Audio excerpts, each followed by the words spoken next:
Now for a glimpse of ag around the world, President Trump announcing a new round of tariffs this week, sending letters to Japan and South Korea saying that their goods will be taxed at 25% starting August 1st. The president posting the two letters he sent to leaders of both countries to his Truth Social site. In the letter to South Korea, he stated when it comes to Korea's tariff and non-tariff policies and trade barriers, the relationship between the two countries has been far from reciprocal, adding that the 25% was far less than what he says is needed to eliminate a trade deficit disparity.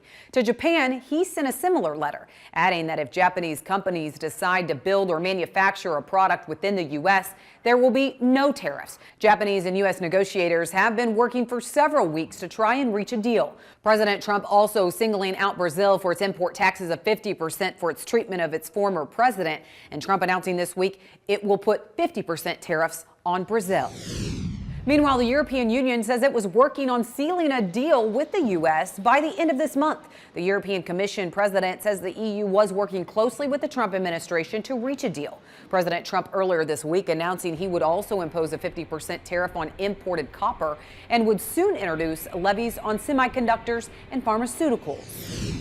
Beef and pork exports lower in May, and officials say that's primarily due to the steep declines in shipments to China. Beef exports totaled just over 97,000 metric tons in May. That's down 12% and the lowest in nearly 5 years. Export value also lower at $798.7 million, down 11.5%. That's the lowest in 18 months. The USMEF says exports to leading market South Korea were outstanding. Korea came in at about 25,200 tons. That represents 40% growth year on year. It is the highest volume month in 2 years since March of 2023. And on the value side, at about $233 million, that is the largest value month for Korea since June of 2022. And May beef exports to China, those were down a whopping 91% from a year ago.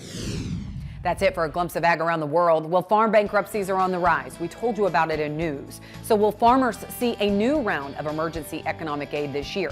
That's Chip's Corner next.